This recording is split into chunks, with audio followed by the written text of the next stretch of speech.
Assalamualaikum warahmatullahi wabarakatuh. Pada kesempatan kali ini saya akan mempresentasikan tugas ke-13 dari Perencanaan Wilayah Pedesaan tentang materi penetapan prioritas program. Nah, penetapan prioritas program ini terdiri dari 3.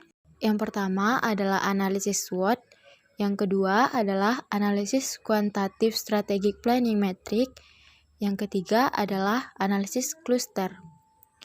Nah, yang pertama adalah analisis SWOT. Dasar-dasar pertimbangan perencanaan pembangunan infrastruktur adalah banyaknya jumlah komponen dalam perencanaan dan desain infrastruktur yang saling berkaitan, saling memberi dampak dari satu infrastruktur kepada infrastruktur lainnya. Pendekatan keterpaduan diperlukan untuk keberhasilan pemberian pelayanan akan infrastruktur. Kunci utama dalam menyusun rencana terpadu adalah berbasis pada wilayah atau kawasan. Wilayah atau kawasan dimaksud merupakan lokasi di mana infrastruktur bidang PUPR akan direncanakan dan dibangun. Kunci lainnya adalah aktivitas ekonomi yang perlu dukungan infrastruktur bidang PUPR. Kawasan industri atau kawasan pariwisata merupakan kawasan dengan aktivitas industri dan pariwisata sangat membutuhkan infrastruktur bidang PUPR. Tanpa infrastruktur bidang PUPR, keberhasilan kegiatan ekonomi tidak akan dicapai. Demikian pula halnya dengan pengembangan wilayah atau kawasan dimaksud tidak akan terjadi. Padahal tujuan dari pengembangan wilayah adalah mengurangi kesenjangan antara wilayah atau kawasan, termasuk kesenjangan kesejahteraan penduduk pada suatu wilayah atau kawasan. Selanjutnya, kriteria keterpaduan rencana terpadu pembangunan infrastruktur bidang PUPR menjadi pertimbangan yang tidak dapat diabaikan, yaitu fungsi, lokasi, besaran atau volume pekerjaan, waktu, besaran dana atau anggaran. Yang pertama adalah fungsi. Fungsi merupakan gambaran di lapangan ketika infrastruktur bidang PUPR berjalan sesuai dengan rencana, yaitu ketika dapat dimanfaatkan oleh pengguna. Pengembangan infrastruktur PUPR menunjang fungsi-fungsi dari kawasan sehingga pembangunan akan menghasilkan output dan outcome yang lebih besar. Yang kedua adalah lokasi. Lokasi adalah tempat di mana infrastruktur bidang PUPR dimaksud direncanakan akan dibangun, tepat di mana lokasi aktivitas ekonomi kawasan berada. Yang ketiga adalah besaran atau volume. Besaran atau volume pekerjaan perlu dibangun sesuai dengan rencana agar infrastruktur bidang PUPR tersebut dapat berfungsi dalam memberikan pelayanan. Yang keempat adalah waktu.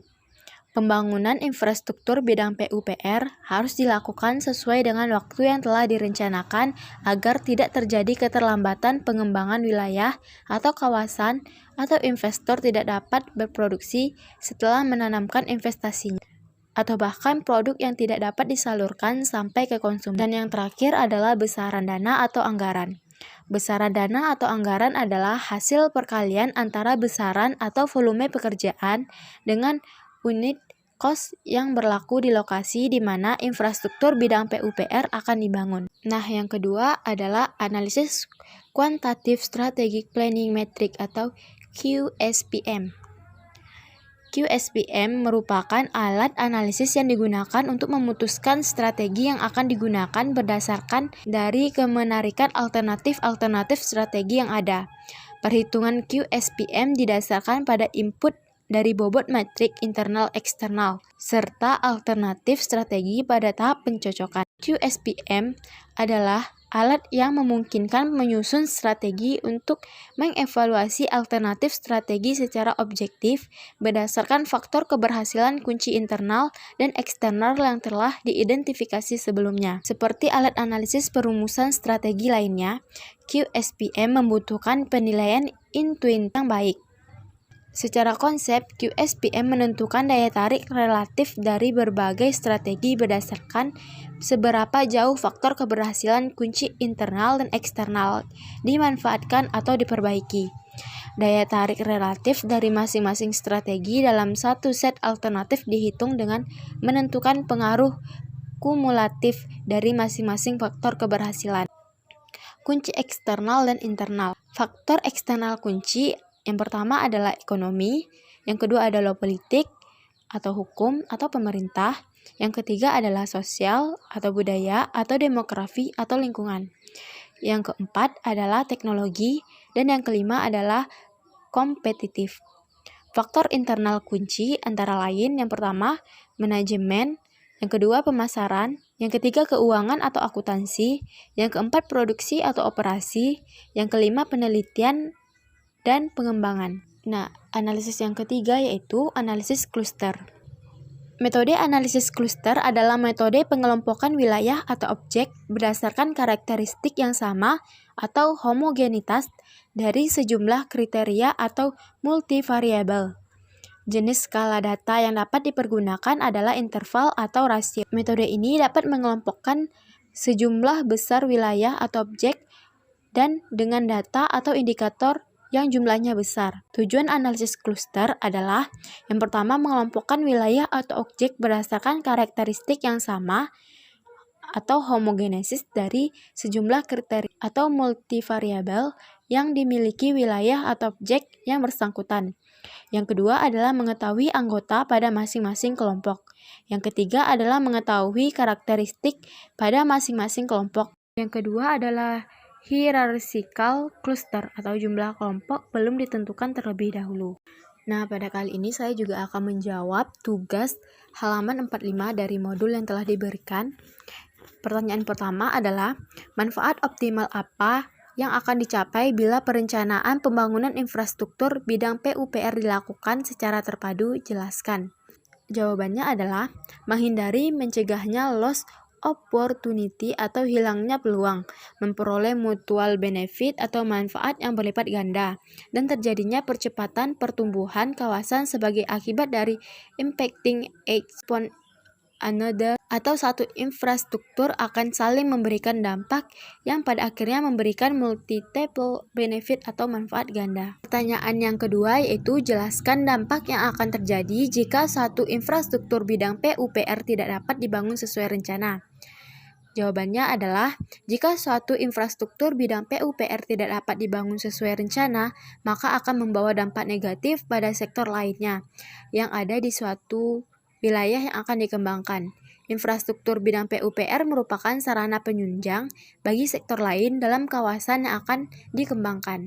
Pertanyaan ketiga yaitu, dukungan infrastruktur bidang cipta karya apa saja yang dibutuhkan oleh sebuah kawasan dengan tema pariwisata? Tuliskan secara berurutan sesuai dengan ranking prioritasnya. Tempat yang dijadikan sebagai kawasan wisata harus dapat menarik minat orang untuk mengunjungi, seperti wisata kawasan alam dan pemandangan alam yang ada di kawasan tersebut sudah dipastikan akan menarik minat masyarakat jika dijadikan tempat wisata.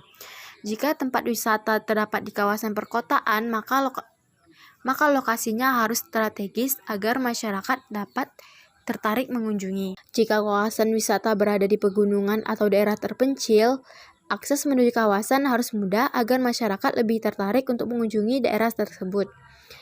Tiket untuk menuju lokasi harus juga terjangkau dengan tetap menjamin suasana fasilitas yang bagus. Pengembangan kawasan pariwisata tersebut ditopang atau didukung oleh 4 pilar. Pilar yang pertama yaitu harus didukung secara berkelembagaan, di mana dibutuhkan koordinasi antara pusat dan daerah. Selain itu, dibutuhkan koordinasi antara kementerian atau lembaga terkait. Pilar yang kedua yaitu infrastruktur yang membutuhkan dana yang besar, namun infrastruktur tidak ada, artinya kalau kelembagaannya tidak memadai. Kemudian yang ketiga adalah partisipasi masyarakat pelaku pariwisata. Partisipasi masyarakat ini bisa dari sisi pemenuhan atraksi atau misalnya usaha kecil menengah untuk pengembangan pariwisata tersebut. Selanjutnya, pilar yang keempat adalah investasi. Investasi diperlukan dalam membangun infrastruktur yang membutuhkan anggaran yang besar. Nah, sekian presentasi dari saya. Terima kasih sudah menonton. Assalamualaikum warahmatullahi wabarakatuh.